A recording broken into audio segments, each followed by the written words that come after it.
you have to love it. You almost, dare I say, have to be slightly obsessed. Because if you're not and you don't love it, the days where the money doesn't come in and the days where you're like, everyone's telling me this is a bad idea, everyone's telling me I'm not going to make any money from this, everyone's telling me to go and get a job, you will end up listening to them. Believe in yourself. If you have a dream and you want to go for it, go for it. And you will have more regret in not knowing and not trying than trying and failing. Welcome to this week's episode of Wealth Talk. My name's Christian Rodwell, the Membership Director for WealthBuilders, joined today by our founder, Mr. Kevin Whelan. Hi, Kevin. Hi, Chris. Good to be with you again. Wow, we've got an action-packed episode today. We have the founder of Girls in Property, Athena Dobson, fellow Bournemouth person. So whilst we were recording online, we weren't too far away. And Athena's story was that she actually was in, employed world just before COVID hit, top sales coach. And then suddenly the life changed for all of us, right? And gave her the time to reflect and actually say, am I enjoying this life? Is this what I want to do for the next 5-10 years? And I think like so many people in the UK, probably across the world, Kevin, that was a catalyst. That was a turning point. And Athena, over the last 4 or 5 years, has now built a huge brand focusing on helping women in property. And Girls in Property is the name of that brand. Yeah. And I think she's absolutely right to observe that the catalyst came to so many people in so many ways. Were with COVID, often with jobs that just simply, and businesses that couldn't be supported because, we weren't allowed to do certain things. But I remember you did a podcast, Chris, with Ivor, and he said, he's like, if not now, I'll never do it. So the opportunity when COVID came to essentially take stock and find the time to do something different because the catalyst was there is a really good point. And I think she tells a good story and has pivoted in her life, but still keeping some of the values and some of the things that are important to her in it. Absolutely. So you'll hear that Athena has bundles of energy. She's the perfect person to be leading a community, and she's extremely passionate about helping women. And she has a lot of interesting ideas today and poses the question, what does your version of success look like? So on that point, let's head on over to our conversation today with Athena Dobson. Athena, welcome to Wealth Talk today. How are you? Very well. Thank you, Chris. Thank you so much for inviting me on. I am excited for today's conversation. Me too. And you're no stranger to podcasts, are you? Having your own podcast too. I know. But you know what's so weird is I always get more nervous actually being a guest than I do a host.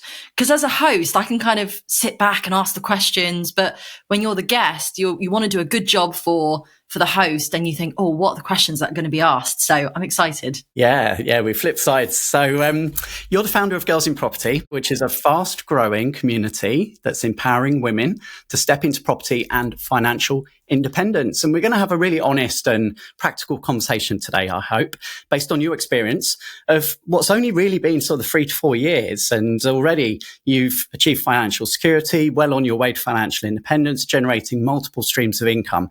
And we're going to learn about how you've achieved all of that today. But tell us a bit more about Girls in Property and about your humble beginnings.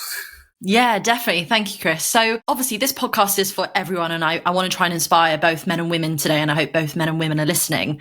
But particularly the women listening to this, I want you to really lean in on this as to the reasons why Girls in Property was formed, and thinking to yourself about how you can do something like this as well.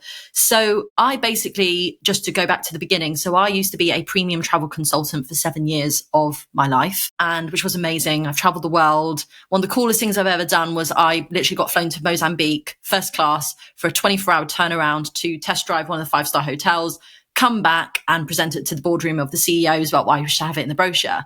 So I've lived an amazing life in travel. Travel is literally in my blood. It's in my soul. That's who I am as a person. And then what happened was COVID hit, and literally overnight, Boris came onto the screen that we'll all remember in March 2020, and he told us all to stay at home. He said, stay at home, the world is closed. And 30 minutes later, I got an email from my company that said, you are furloughed until further notice, literally. So what then happened was I thought, right, I'm going to have to pivot here. You hear this notion of this word pivot quite a lot within business and within property. And you're like, right, how do I pivot? How do I move with this? And that's kind of what you've got to do in situations. you can kind of dwell, but you also got to think, how can I push myself forward? So I basically was doom scrolling through Facebook one day and I came across an education company, and I went and I did some training with them, and I got educated in something called rent to rent, because I thought, right, my cash is now gone because this is a commission-based job. How can I start making money? How can I start recurring that money back to me, as it were? So rent to rent is a great way of doing that. For anyone who not in the property world, it essentially means where you take a property, you pay a landlord a fee for, say, a 5-bedroom house, and then you rent it out on an individual basis per room, as it were. So that started to generate me cash and started to think, right, now I can do this. And you get one, and then you get another, and then you get another. Now, this podcast doesn't have enough time to really speak about this in depth. However, if you want to know the full story of the rent to rent journey for me, then go and check out Girls in Property. I do a whole episode about the starting out of the rent to rent business and the journey that it took me on. So please go listen to that. It's an in-depth conversation. But then how Girls in Property came about was that I'd say a couple of months into my rent to rent journey, and I was doing well. I was getting a couple of properties, as it were, and controlling the assets as opposed to owning the assets. So you can pick up ones quite quickly. What then happened was someone said to me, you should start networking. You should start going networking, meeting landlords, meeting investors, and start building up your presence in this industry. So I said, okay, I'll do that. So I went to my first ever networking event, which was Progressive Property Network in Bournemouth with Lee Ashby. And Lee knows this. I've spoken on his stage and I've told this story. And I remember I walked into this room. This was around September, October time, 2022. And I walked in, and there was a sea of men, literally. And out of 45 people in that room, only 3 were women, including me. So there were 2 other women. And I remember in that moment, I remember thinking to myself, like, I felt this urge to not go in. I felt this urge that said to me, this isn't the right room for me. I shouldn't be here. I don't feel good enough to be here. What I know to this day to be true in my heart is that I know so many girls that would have turned around and never walked into that room. It would have been so overwhelming for them that they'd have just left.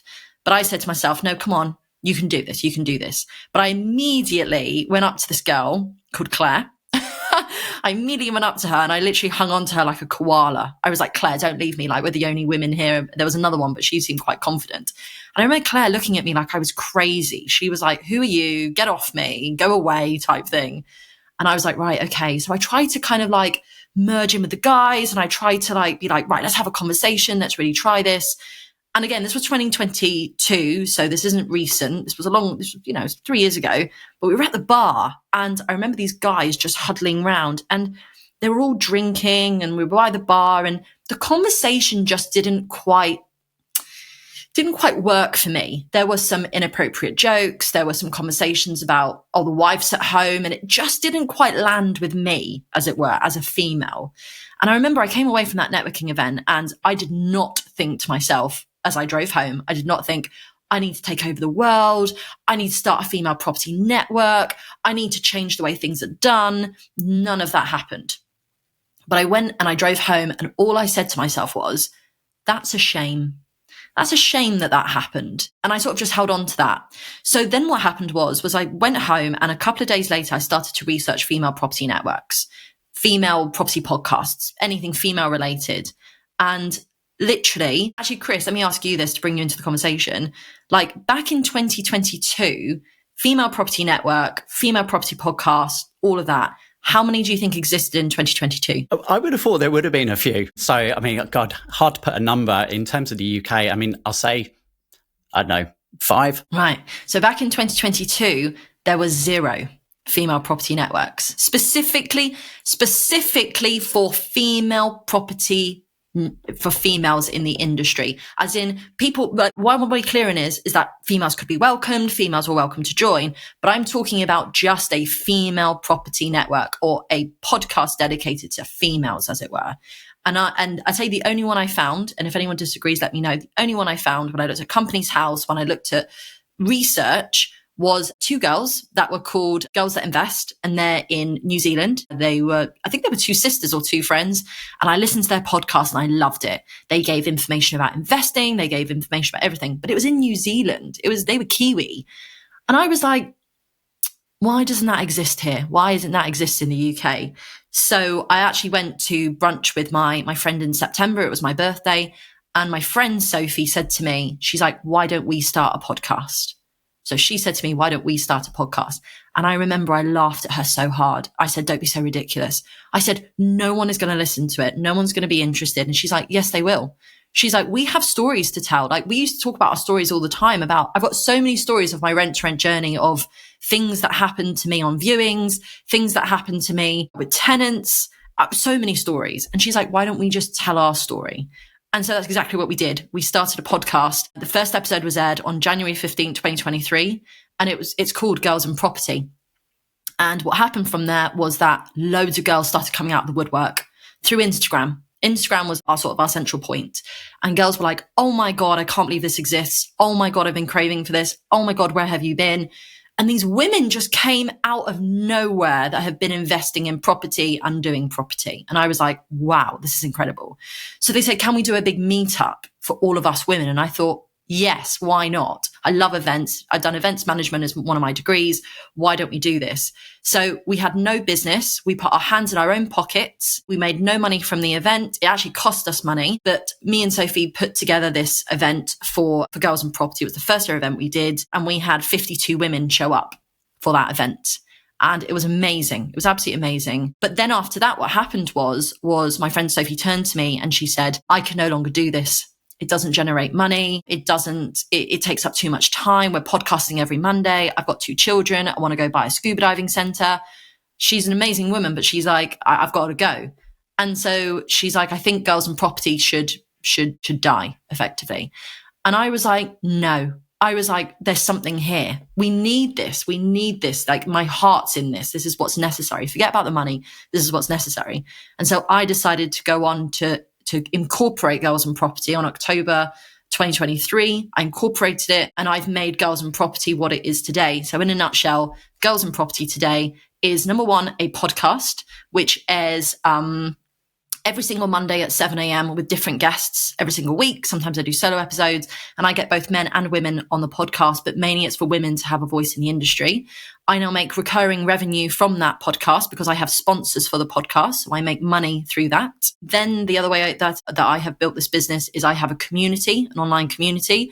And through that, it's a membership. So I have a membership that I run for Girls in Property. I bring guest expert speakers to come in and speak online. And we now have over 120 members inside that community. And then I put on events. So for the community, I do a summer and a winter party. Party's actually coming up on Saturday, the 15th of November in Birmingham. So if anyone wants to send me a message through Girls in Property, let me know. Saturday 15th, we've got a Girls in Property party, which is amazing. And then I do my big event. My big event is once a year over in Tring, usually in April. Save the date for, I think it's Friday, 24th of April, 2026. And I bring 80 women together from all across the UK. And it has sold out every single year from the day I started it, which would have been back in 2020. So yeah, community, podcast, events. That is Girls in Property. And it's one of my absolute pride and joy that I've done in this world. Yeah, it's great hearing that story. It reminds me actually so much of my own journey with Escape the Rat Race, which was a similar story. I think there's a really good lesson there of when you are searching for something and you just can't find what you're looking for out there. Like, I was looking for groups of people into personal development, and this was around about 2014 when I was leaving my job. Similar to you, you're looking for groups and not finding it, start your own. And you never think it's going to lead to anything. And you had 52 at your first event. I had 40 come to my first meetup, and it just grows organically from there. So I think a strong lesson there, like the entrepreneurial, spirit of, if you can't find what you're looking for, then start that yourself, solve a problem that exists. And, a lot of people, I guess, are fearful. And like you said, who's going to listen to me? Who's going to take notice of me? But, any words of advice for someone listening now who's kind of at that point of, oh, shall I do it? Shall I not? Yeah, 100%. So the first thing I want to say, Chris, is I love the story of what you created as well. And it's wonderful when you meet people and you have synergy in that. Do you know, someone said something to me once and it really stuck with me. They said, when you can't find the right door to walk through for what it is you're looking for, go and bloody build your own door. And that's what they said. And that's what me and you did. We literally built the door. Now, it is not easy to do that, because the one thing that you're always going to have is you're always going to have imposter syndrome. Everybody suffers with imposter syndrome. Like every single person on this planet thinks to themselves that they're not going to be enough. And also the reality is you've got to think about what resources you have available. And I think the truth of it is where I talk to a lot of entrepreneurs on a daily basis. And I think the number one thing that really keeps people going is you have to love it. And I mean like love it. You almost, dare I say, have to be slightly obsessed. Because if you're not and you don't love it, the days where the money doesn't come in and the days where you're like, everyone's telling me this is a bad idea, everyone's telling me I'm not going to make any money from this, everyone's telling me to go and get a job, you will end up listening to them, because you will fall out of love with what you're doing. So for me, for example, for Girls in Property, let me give you a good example of this. For the first year, at least a year, if not a year and a half, 2 years of Girls in Property podcast, it made me zero in income, no money, nothing, no sponsors, no revenue, nothing. But imagine, and you'll know this, Chris, right? Anyone who's ever done a podcast before, you'll know the level of effort that has to go into a podcast to be aired every single Monday at 7 a.m. And I talk about this when people come to me saying they want to start a podcast.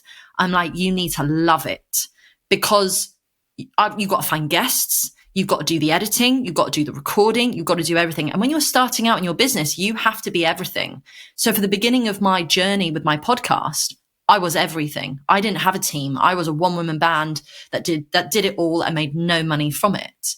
And so then you've got to think to yourself, well, okay, where am I going to generate the rest of the money from? Where is it all going to come through? So to be honest with you, Chris, like I never really had this vision of being this entrepreneur. I wasn't like, I'm going to become an entrepreneur. This was almost like a passion project for me. I think I thought that property was going to become my main source of income, and that property was going to become the thing that I became.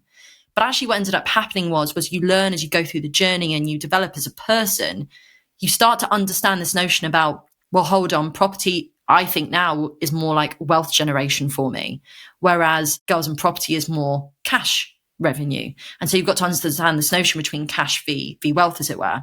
And quite frankly, you know, the more and more I was doing the rent to rent, and let's face it, guys, like, let's just be really real. The more tenant issues that you find, the more times you go to a viewing in the rain where someone says to you that they'll be there in 10 minutes and then they don't turn up, the more times you have to talk to a landlord because they won't pay for the boiler, and the tenants, and you're in the middle because you're managing the property, and the tenants are having a go at you, and you're getting calls at 11 o'clock at night because someone's locked themselves out. You start to question it and you start to go, is this what I want? Or is it actually that I want something else? Is it that I just want to own property and I want to pivot again? So I'd say even in the short space of time of 3 to 4 years that I have been an entrepreneur, if that's a term you'd like to use, because I am an entrepreneur, I have pivoted so many times. And I think that it's great to say that. But the advice that I would give to people would be, believe in yourself. If you have a dream and you want to go for it, go for it. And you will have more regret in not knowing and not trying than trying and failing. Because then if you try and you fail, you'll learn something in the meantime. And one of my good friends once said to me, if you're not winning, you're learning. So I think that would be the advice that I would give. Just go for it. Just do it. Why not? So had COVID have not come along, had you have not been furloughed, where do you think you'd be today? Do you know, I ask myself this question all the time. If I'm completely honest with you, I think I'd have ended up as director of the company that I was working for. That was the direction I was going. I was top senior consultant. I was going into management. I became a sales coach. I was top of the leaderboard. I've got I held the record for the company to the fastest 500, 500,000 made for the company, and I hold the records for the fastest 1 million made for the company. And I think that all the conversations I always had with the CEOs, and I got took on all these trips. Like there was always like 4 or 5 of us taking on these like really lavish trips every year. I was always on those trips. And they always used to say to me, because there was no female director part of the company, there never had been a female director. And they would always say to me, Athena, you're going to become the first female director. And I had that vision and that dream, and I loved travel. But so to answer your question, Chris, I would have stayed in the job. I'm pretty sure I would have stayed there, and I probably would have become that. But do you know what? everything happens for a reason. COVID was meant to happen. And now the beauty of it is, the reason I love the job is I love to travel. But what I've now actually created for myself, which I know we're going to talk about, is I have travel still in my life. All I need to work is a laptop and a mobile phone. So I have traveled the world this year. I've been to so many countries this year because I can. So the reason I loved my old job is still the reason I love this job, which is travel. And that's my why. That's always been my why. Yeah, the term financial freedom gets thrown around a lot online, and we like to talk more about financial independence and recurring income. But financial freedom means more than just obviously the money that's coming in. And for you, it sounds like it means that freedom to travel. And what else does financial freedom kind of, allow you to do in your life? Do you know, I think about this question often because I, of course, ask it to a lot of people as well. And for me, the number one thing that always comes to my mind is this notion of choice. I always think for me, money gives me choice. So if I needed to have an emergency and I had to go and do something, I have the choice to do that. For example, a great example is yesterday I had a situation where I couldn't work during the day. There was a personal issue that happened and I was able to take that time. I was able to delegate to my team. I was able to say, I need to go. I've got to come off the phone today and you need to take over. And so for me, it gives me that choice. It gives me the choice to say, today I have to focus here. Today I have to focus here. Or if I'm stuck in a country, let's say, and I've got to get home and it's going to cost me 10 grand, I've got 10 grand in my bank account that I can get home. So for me, it gives me choice. It gives me that buffer and it gives me that love for living life. When I talk to a lot of people who are still in their corporate jobs, a lot of them, it's like they work to live. And I worked to live. I worked in retail and I gave up my weekends. I missed christenings. I missed birthdays. So I was working to live. Whereas now I live to work, if that makes sense. Is that the right way around? Yeah, no, I understand. Yeah. So let's dive more into the property side of things so we understand, beyond the rent, which you began with. And I actually just wanted to ask you a question on that, because a lot of people, when they're starting out at the beginning, that perhaps haven't got enough funds to really start buying property. There's a choice of rent to rent and sometimes deal sourcing. You obviously choose rent to rent. Any words on that choice as, why someone might do deal sourcing over rent to rent and the difference between them? Yeah. So oh gosh, Chris, I think it's actually deeper than that, if I'm honest with you, but I'm going to try and keep this succinct as best I can. So I think that people think those are the only options. And what happened was when I first started, you have to think of it like when you're starting out in property, like a 70-20-10 split. That's what I was taught, 70-20-10. So 70% cash flow, 20% lump sums, 10% longevity. And you got to think, right, what do I need at this moment? Now, let's say that you need cash because you want to leave your full-time job and you're like, I need to replace my income. We're going to look at the cash for the moment. And people think that cash flowing strategies to get into property is deal sourcing, rent to rent, and property management. Those are the main ones. And people get so tied into that. And I got so tied into that. Now, to answer your question, the main difference between rent to rent and deal sourcing is rent to rent, you require actually a little bit more money to start because you have to actually invest in the property. Not a huge amount, but for example, usually what happens is that you take on tired properties. It's usually landlords that don't want the properties anymore. So you're going to have to put a little bit of work into it in order to convince the landlord that this is why they should do a corporate let. So for example, on average, because I get this question all the time, on average on a 5-bedroom to 6-bedroom, I used to spend about £5,000 setting it up. Furniture, carpets, walls, painting, whatever, deposit, etc. So you need a little bit of money to start. But then what happens is that you actually have the control of the unit and you then effectively become a property manager. You get tenants in, you then manage the property. Deal sourcing is totally different. Deal sourcing is where you go and you analyze and you find a deal and then you sell it on. And once you sell it on, you sort of like wash your hands. You're sort of done. But what I would say is this. I always ask about people's personalities when they're thinking about deal sourcing v rent to rent. And my advice to you would be, if you're listening to this, think of your personality. If you are very good at sales and you love sales, deal sourcing is fabulous for you because you need to be good at communication. You need to be good at talking to investors. You need to be good at selling yourself, selling the deal and why people should really come to you. With rent to rent, you have to kind of be the same, but you have to be a little bit more of a people person in terms of convincing like the landlord to take it on. And then you have to be very good at being very good at multitasking and managing multiple properties, and also speaking to tenants as well, and being a very good problem solver. So if someone was thinking about the two of those, I would sit and I'd say to myself, do I want to keep the properties and do I want to manage the properties, or do I just want to sell the properties on instead? And that would be the way that I would do it. I'd start with personality. But if I can just caveat just for another thought, just on top of this, and I'll keep it brief, it's this. Those are not your only options, is what I will say to you. And I want everyone to think bigger in this moment. What if you actually got a job within the property space? What if you don't actually have to leave your job? What if you actually went and got a job within the property space, got educated, learn as you went, and then went on to do something else? It's not a case of, I'm a travel consultant, I'm going to leave everything that I know, and now I'm going to leave my job and I'm going to jump full time into a completely new industry, which is what I did, but I'm not saying you have to do that. Or is it that you become an entrepreneur and that you have a property business? So one of my mentees came in asking to do rent to rent. I learned very quickly that that is not what she wanted to do, because I actually spoke to her and I understood what her ambitions were. And she's ended up becoming an EPC regulator in her area. So she now has a property business that she makes money from, but she now does EPC regulations as a result of rent to rent. So I just want to say, think of all of your options. Don't just narrow yourself into a box. That's a really good point, actually. Something that I learned from Daniel Priestley as well, when he talks about people who just jump from the corporate world into the entrepreneurial world. And he says, join an entrepreneurial team first, get on the inside, learn the ropes, learn what you like, what you dislike. And then that puts you in a much better position then to transition into the right thing. Okay, so I know you often share 6 things that you wish you knew. This was, your kind of learnings from your property journey. I think we've probably touched on a few already, right? Would you like to share some of those with our listeners? Because I think there's some real value in these 6 lessons. Oh gosh, right. Okay, so let me bring them up. So the first one, by a country mile, the first one I always say to everyone whenever you're starting out is, what happens is I think that, and I understand why it happens, because I took the exact same path, guys. I was exactly the same. I'm no different to any of you.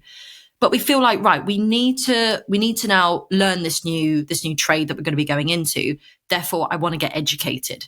But what ends up happening is sometimes I feel that people jump into courses too often and too frequently and too early than when they're actually ready for it. And you end up wasting your money.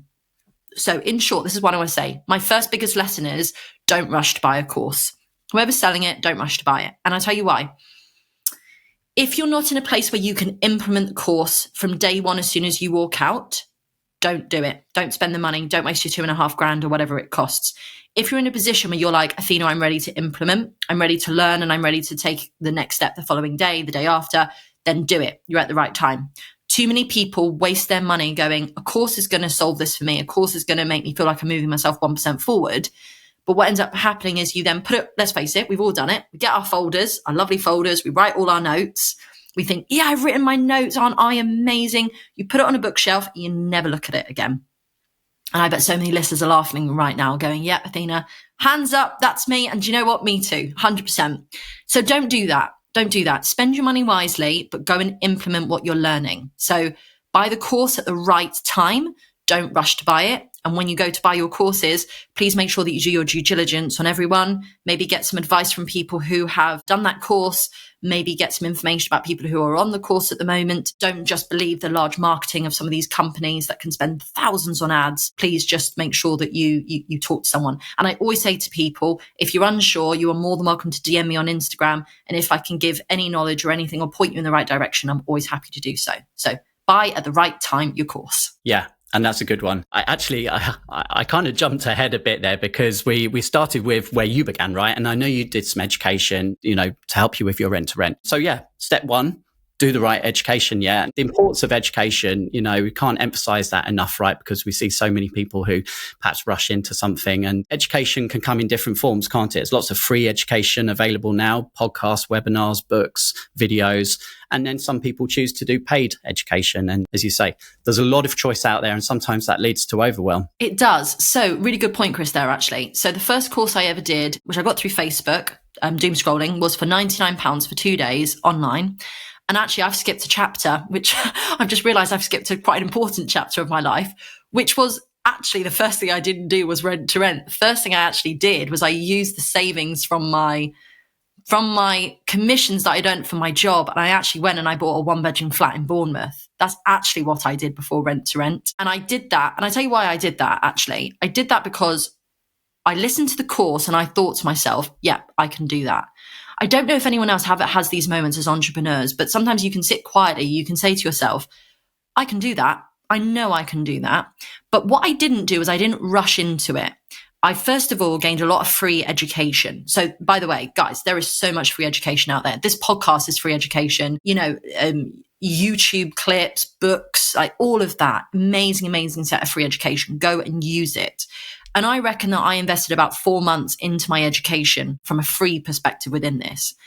And then from there, I then went and bought my flat. And long story, but I effectively went and the idea was to turn it from a 1-bedroom to a 3-bedroom flat to do the buy, refurbish, rent, refinance. But big lesson, I bought it for too much money. The numbers were wrong that I did. And I was never, ever going to make it work as a 3-bed. I gained the planning permission. I did everything the right way. But the more information I received and the more help I received over time, the more people told me I'd done the wrong thing. And so the first investment I actually ever did didn't work. It was the wrong decision because I jumped in too soon. But I still hold that flat to this day. It's my baby. It's the one I made all my mistakes on. I've got the most beautiful tenants in there and I love it. But what happened was I put all my money into that property and then I ran out of money, hence how rent to rent then came about. So I skipped that chapter, which was an important chapter to talk about. And again, I tell all the stories about that on my podcast. If you want to hear the horror stories of that flat, go and listen to the podcast on it. Well, let's weave in your property journey beyond rent to rent, along with some more of the lessons that you share. And I know one of the lessons is show everyone your journey from the start. So at what point did you actually begin to realize that was important? When did I realize that was important? It was not immediately. It was, do you know, it probably came about when I actually started to renovate the flat, because I started to take photos of the new carpets going in, the walls going up. I say walls going up, painting and things like that. And I think I started to document that. And I think just almost on my socials, which wasn't like a professional property one, it was just a bit of fun. I started to show people what I was doing and people became interested. But I tell you what, the best advice I can give, and the people that I watch today who do it in the most amazing way, they are incredible people, are these women who document their journey from the beginning. And I could give so many shout outs to these women who right now are at the beginning of their journey. They're showing everyone what they're doing and the highs and the lows, because I'm telling you, the reason why it's important to do that is when investors start to look at you, investors invest in people that they know, like, and trust. And if you only show a shiny house that is finished and you don't show the journey of that, no one's going to know you. No one's going to know who you are. They're just going to be like, oh, okay, they've now got this house. Everyone has a story to get to that shiny house, right? Everyone has it where you pull the floorboards up and suddenly there's this ridiculous big £10,000 issue that comes up. Everybody has that. And if you talk about that more, then that is going to show the investors that that they can trust you, because you're showing the good and the bad, as it were. And people often say to me, they're like, but Athena, I've got nothing to show. I've got nothing to say. What would I be showing up for? Tell people about, if you're investing in a certain area, why they should invest in that certain area. Tell people, if you're investing in Leeds, why should I invest my money in Leeds with you? Why should I be in Leeds? If you're doing a leaflet drop, okay, why that leaflet? Why that area? Why that goldmine area? If you're writing a letter, show that you're writing a letter, show that you're putting it through, because people then beginning to learn who you are and people start to see you and this. And do you know the amount of times now I get DMs from people who, by the way, have never spoken to me before, ever, that they're lurkers. This is what I always say. You get lurkers within the social space. And I'll get people who reach out to me and they're either willing to invest with me or they're willing to sponsor Girls in Property or whatever it may be. And they always say, Athena, I've loved watching your journey from the start. They're like, I've loved watching you. I loved watching you grow and become who you are now and to become future. And I think that people really, I don't know if you agree with this, Chris, but I think the property space in particular is a people business. And I think people love watching people grow, and they love honesty, and they love the realness that comes through. So the perfect time to start, guys, is when you don't feel ready. That's the time to start. Yeah. And I guess from rent to rent, at what point did you then decide you were going to move into a different strategy? Yeah. So also, just to say on that rent to rent, by the way, do you know the amount of times that landlords came to me for rent to rent through social media because of what I was posting? So it's really important you should be showing up, because then landlords are going to see your work as well. What happened was, when I pivoted, was I actually went from rent to rent HMO into rent to rent serviced accommodation. So I went from having tenants to having guests. And I remember there were two occasions, two light bulb moments. So my two light bulb moments were, number one, it was Sunday evening. It was about 9 o'clock at night. I was just about to sit down to my dinner, literally just about to sit down to my dinner. I got a call from one of the guests. Sorry, it was a guest. And they said to me, Athena, we've just arrived. I can't close the window and it's on the street. I don't feel safe staying here. And I said, well, who's with you? Who can close this window? And she said, oh, my husband's here, but he's broken his arm. I can't close this on my own. I need someone to come out. Sunday, 9 p.m, about to sit down to my dinner. 35 minutes away to get to this property. And I think, oh my God, for God's sakes. And I thought, right, I'll come in a bit. I said to her, I'll come as soon as I can.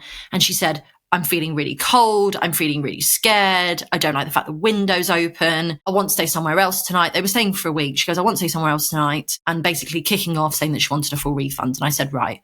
So I couldn't eat my dinner through stress, quite frankly. It's just a really stressful situation. My phone was going off like crazy. So I left my dinner and I drove 35 minutes to help her to close this window, which was quite tough, to be fair. So I closed it with her and then I left. And on the drive home, I remember I said to myself, this is not my life. This is not my life. This is not the life that I choose to live anymore. I don't want this anymore. It's not worth it. It's not worth it for me. Like, who am I right now? And I remember I drove home, put my dinner in the microwave, and I said, I don't want this anymore. And I carried on. Doing what I always do. And then my friend said to me, Sophie, who I started the podcast with, who knows me very well, she looked at me one day and she said to me, you don't want to do this anymore. She's like, I can see it in your eyes. She's like, the love has gone. The love for property and this element of property has gone. And I said, yeah, I don't want to do it anymore. And she says, then stop. She says, stop. And the reason that I then went back to her, and I remember I said to her, I can't stop. And she said, why? And I said, because now people are looking to me for mentoring in this particular field.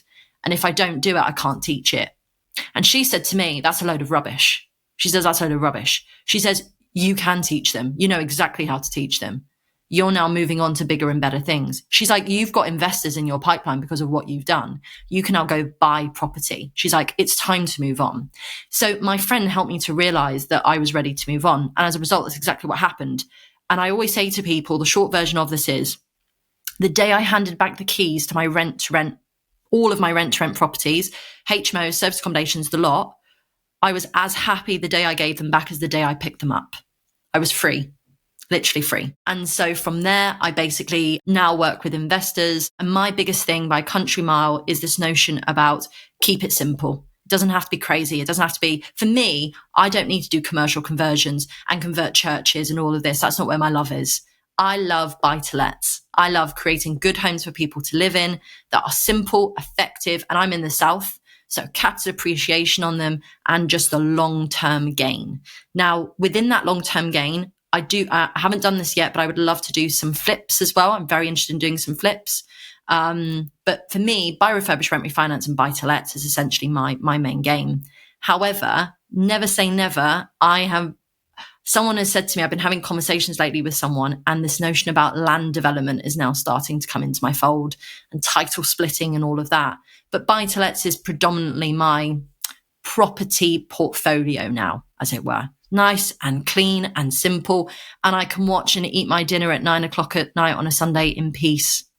And I love it. A couple of interesting things that came out of that. You just kind of threw a few different strategies out there. And But the shiny penny syndrome that catches a lot of people out, right? Because there's so many different strategies within property that people get excited and they jump on a webinar or they attend an event and they hear someone speak about how fantastic this is, and they go off down that path, and often it's not the right path for them. Comes back to your point about knowing yourself right at the beginning, but also that simplification where at the beginning you get excited, you just want to do loads and you want to create loads, and actually it gets to a point where then you start to just reduce and simplify down to the core things. And you work with a lot of women, I'm sure, who are in that mode of getting excited and wanting to do lots of things. And how do you help them to just kind of, I guess, decide on, the right things and not be distracted by everything that's out there? Yeah, great question. I have this all the time. I have this on a daily basis.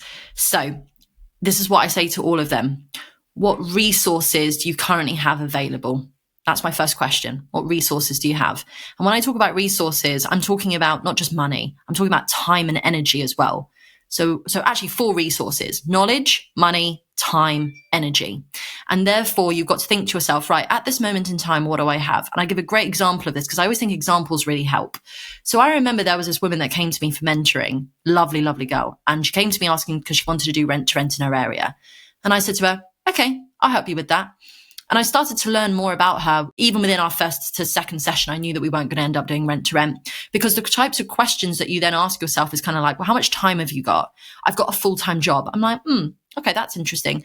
I've got 2 kids. Okay, that's interesting. Market research. Oh, there are actually not that many HMOs in the area. Okay, interesting. And so you start to look at the resources that are available to you. And then I say to her, talk to me about your resources. I gave her tasks to do. I was like, talk to me about people in your life who might have some money, or like your black book of contacts or something. Turned out she then told me after a couple of weeks that she actually had someone that she'd been speaking to for some time that she didn't realize at the time had money to invest. And this person had no knowledge in property, was a banker, just wanted to put his money somewhere, wasn't working in there. And she and him, and I helped her to do this, she and him ended up coming together. And basically he became the investor, and they went on to then do a flip together. And they successfully did the flip together and made a nice amount of money from it. And so she came to me asking about rent to rent. But once I actually said to her, well, what resources have you got? How much time, energy, money, and knowledge have you got? And she's like, well, I've actually got no time.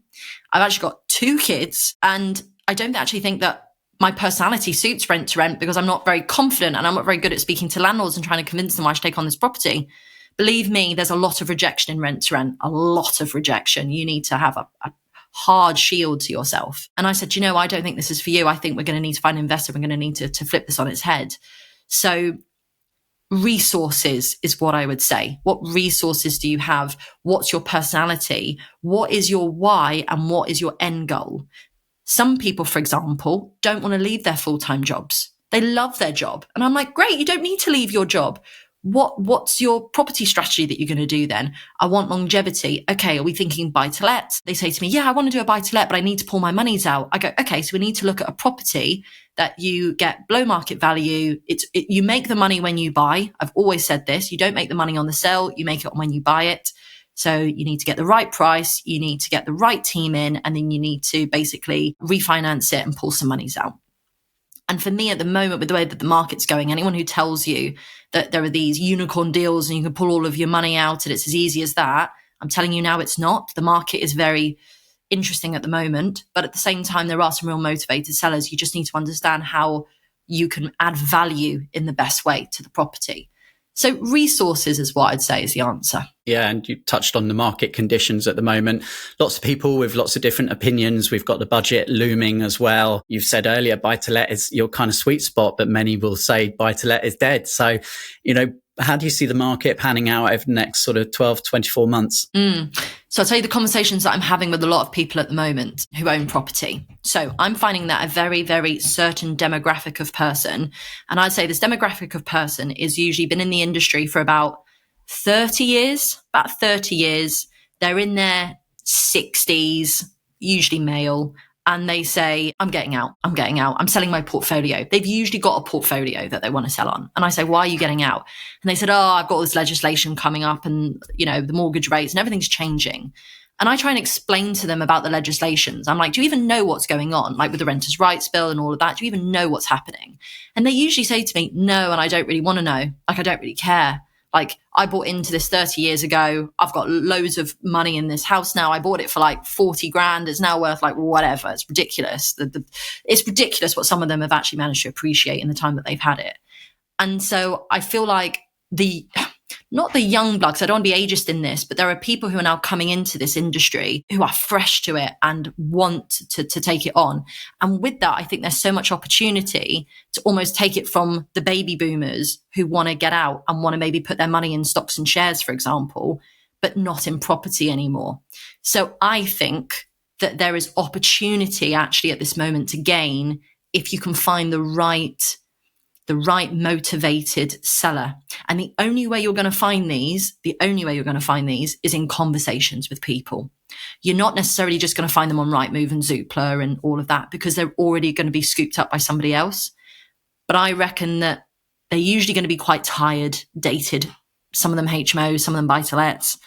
And if you can get it at the right price and create a deal with these people who just want the cash, it could actually be a really, really interesting market at the moment. And for corporate lets as well, because a lot of them with the Renters' Rights Bill, for example, don't want to be dealing with all these tenants that could just leave at any moment.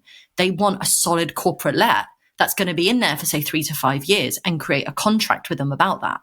So I actually think there's a lot of opportunity at the moment. That's my angle on it. Yeah, no, that's good to hear. Positive spin, because there's a lot of fear out there at the moment. Kevin and I did an episode recently, and yes, people are worried, and people are waiting to see what's going to happen. But yeah, there's always opportunities. There always have been, and there will continue to be so. Don't you feel just with the housing market? Sorry, Chris, but don't you feel with the housing market like it's always this way? It goes up, then it goes down, then it goes up, then it goes down.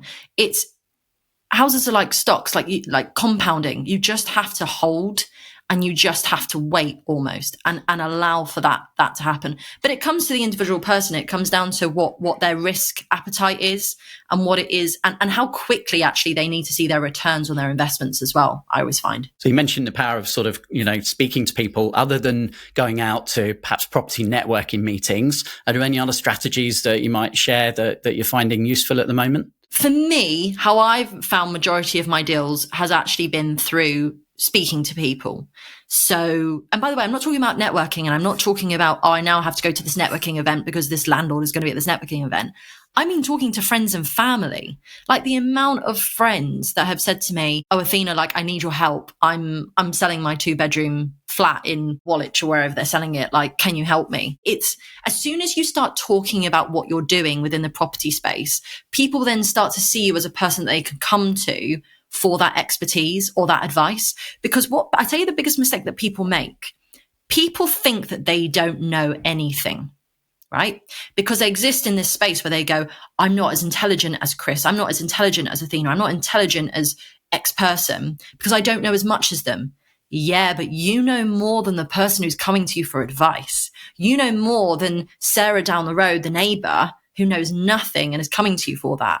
So if you just start talking about what you're doing, people will naturally be drawn to you. So for me, if I'm honest with you, the actual honest answer is that the deals kind of find me a little bit.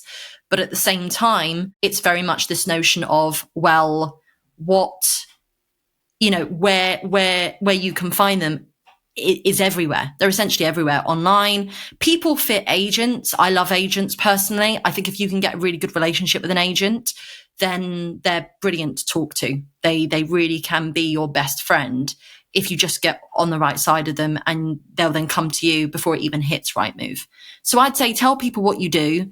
Agents are your best friend, and just talk to everyone would probably be the way that I work things myself. So we've talked about diversified income streams. We've talked about your property income streams, creating a business, now building IP, membership income as well. Tell us a bit more about Girls in Property membership. How does that work? How can people get involved, and what do you provide for that? Yeah, definitely. So Girls in Property is, if we're talking about, this is a WealthBuilders podcast. So Girls in Property is the revenue stream that basically has brought in the majority of my recurring revenue, let's say. So the recurring revenue that I get from Girls in Property has literally replaced my old salary. So I'm now earning more just through the Girls in Property membership, more than what I used to earn in my current position of my job.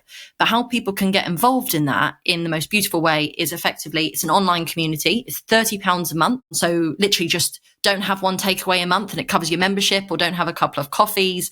And what's beautiful about it is that we do 2 calls a month. So the first Tuesday and the third Tuesday of the month. So that's first Tuesday, third Tuesday.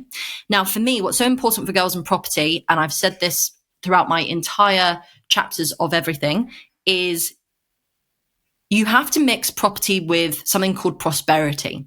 So you have to think about, right, the first session of the month is going to be all about girls and prosperity. So who are you as a business owner? Because not enough people talk about property as a business, right?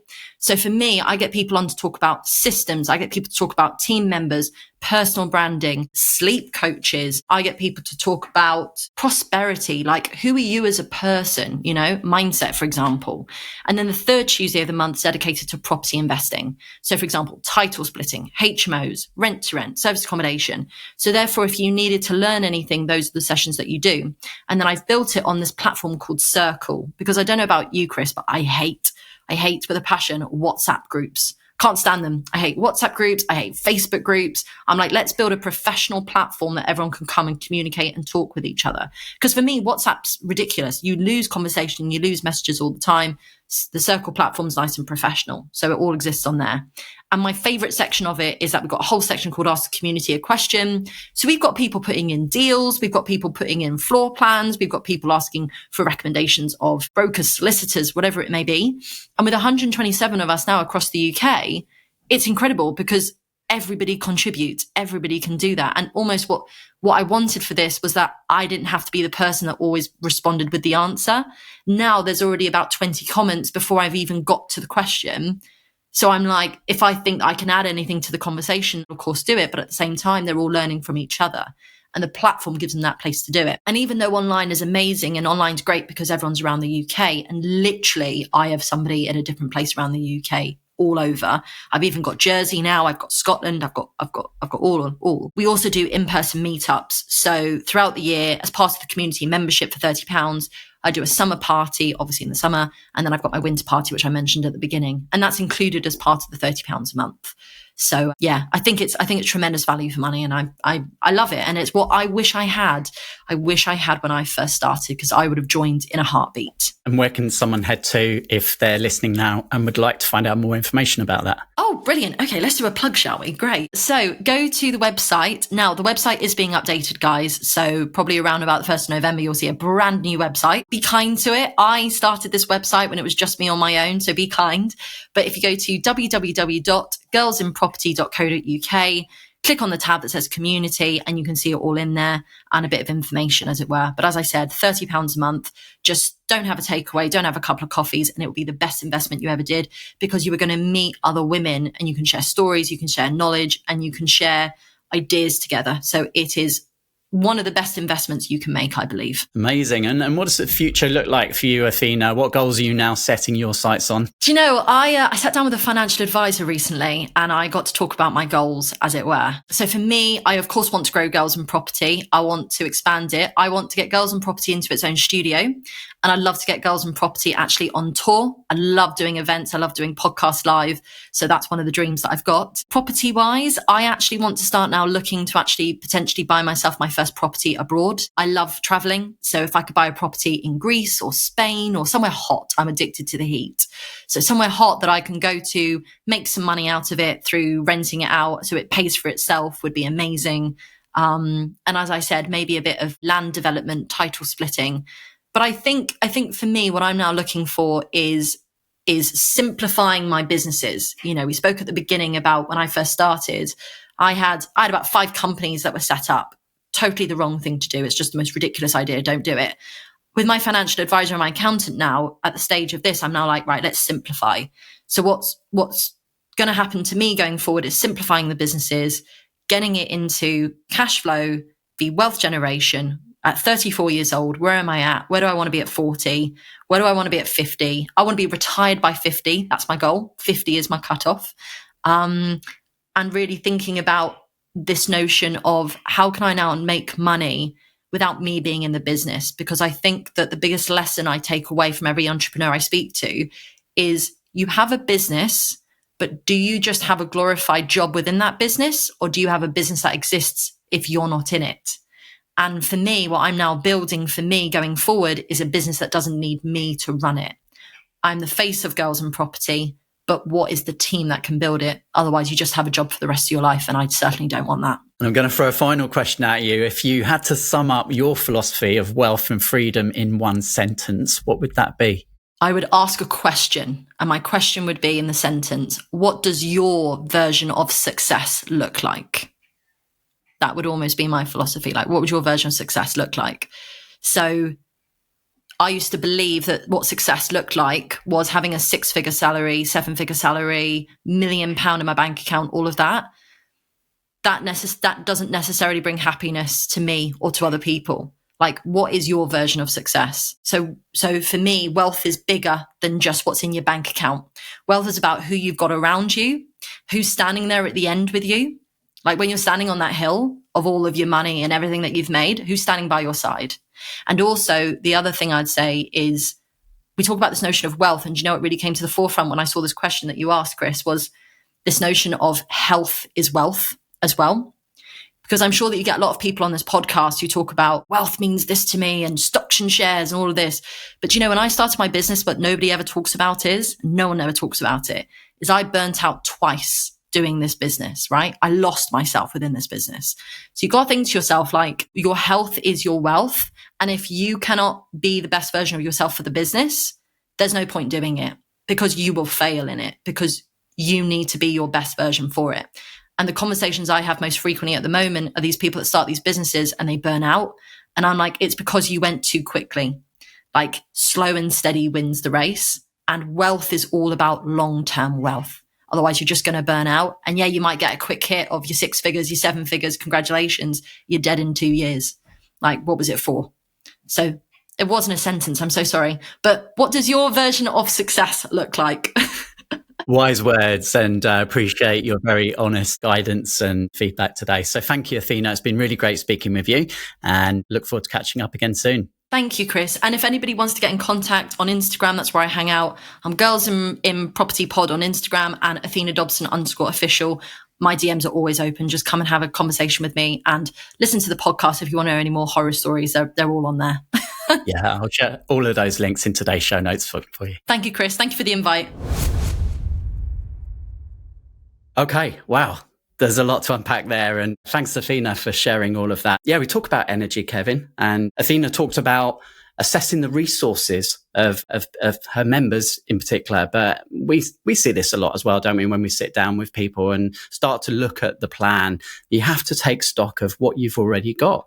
And for Athena, she mentioned 4 resources in particular, which were knowledge, money, time, and energy. Yeah, I mean, they're very close parallel, Chris, to our own process with the 5 forms of leverage. We call it FIRST, FIRST, finance, interest, which you could say is intellect as well, so knowledge, relationship, software or systems, and time.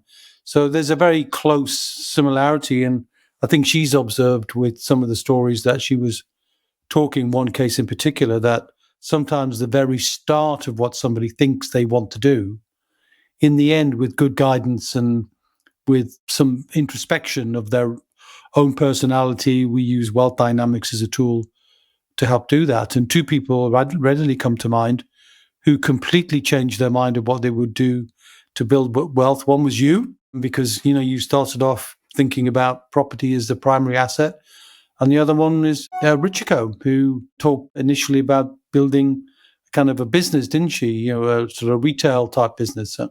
So this ability to pivot, but keep in mind always the value that you bring. I think you mentioned Daniel Priestley in the interview, and a very smart man he is indeed. And he says everybody's standing on a mountain of value, but they don't see it. That's because it's right below your feet. So sometimes it takes someone else to take a look at you and try and help you think about the best way for you to bring all of the intellectual property that you've already got, and not start life in whatever asset you want to build as a newbie, but as somebody who's bringing all that value and bringing it to give you an impetus from day one. I think there's another lesson that Athena shared that sort of stems from that, which is people often at the beginning, because they're so excited, they rush into things. And well, I know I've done this myself in the past, in the early days, getting excited, spending money on courses and perhaps, rushed into them. They didn't give me the result that I was hoping. Unfortunately, this does happen, right? And it's why it's important to really get to know yourself first, take stock, understand what education you do need. So Athena touched on that about doing your due diligence and speaking to others, making sure that when you're going to invest time and energy, that you're investing it with the right people. It's a difficult one, that one, because you're getting into a relationship that you think you want, because you feel like if you come from the place where you believe you're new, you don't believe you're bringing an awful lot to the table, you almost using an educator a bit like a crutch. And because you feel weak in that regard, you want to immerse yourself in it, even if it is a bit too early. It's a difficult one. And sometimes you just got to move forward, make the educational decision. But I would say if you can find somebody you resonate with, whether it's the Wealth Builder community or another community, maybe even Athena's community, and talk and slow things down and think about education, yes, as a precursor to wealth building. It's absolutely essential. But you don't have to get it by paying for a course. Sometimes a course is perfect. And we know lots of course sellers that we resonate with and we respect.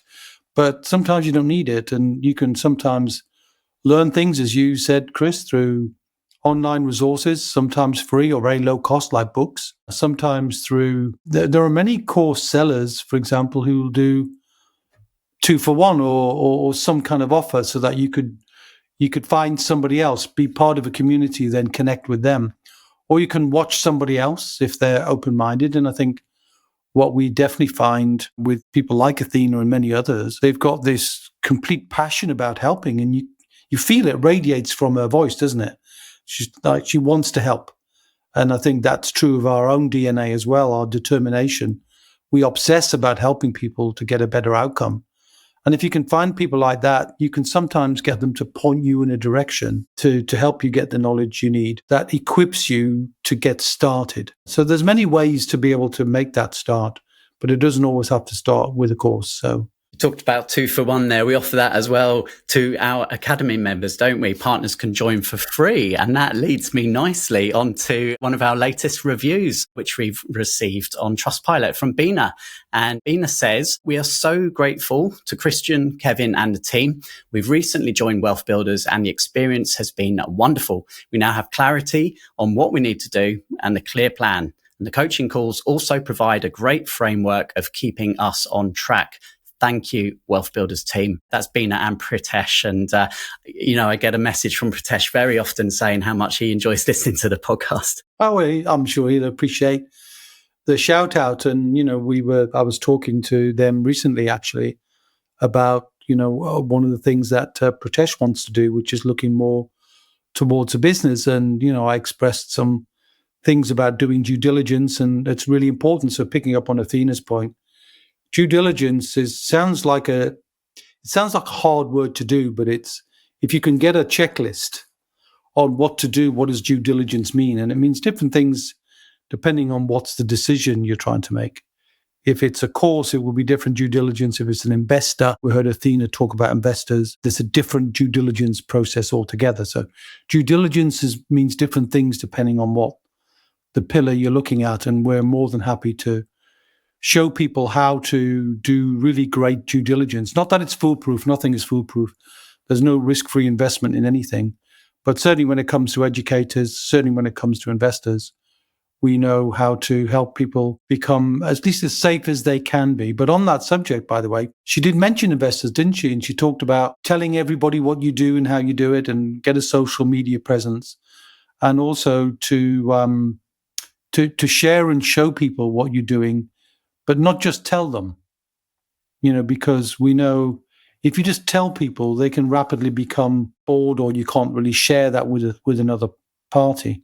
If you imagine we were in a meeting and we were talking to Bina, and then she had to translate that to Pritesh, you're not going to get the same translation. So the sooner you can start taking photographs, the sooner you can start getting some lessons on how to just tell the story of what your business is, who you are, why you're in doing this, what problems you're trying to solve, how you do it ethically, and how you do that to minimize the risk for somebody else. And I think the podcast we did on that one, Chris, goes back as far as 74, which we've showcased a few times, haven't we? So anybody who's in property who wants to become attractive to private investors, have a listen to podcast 74. And maybe you could put a link in the show notes to that, Chris. I sure will do. Yeah. And that's probably time for us to wrap things up today. So whether you're a girl, whether you're a girl or a boy, man or woman, hope you enjoyed today's episode and took some useful nuggets away from that. And Kevin, you and I will be back same time, same place next week. Well, as long as you're alive, Chris, you sound a bit dodgy to me. I was going to edit that out. You will. See you later. Bye. We hope you enjoyed today's episode. Don't forget that we are constantly updating our resources inside the WealthBuilders membership site to help you create, build, and protect your wealth. Head over to wealthbuilders.co.uk/membership right now for free access. That's wealthbuilders.co.uk/membership.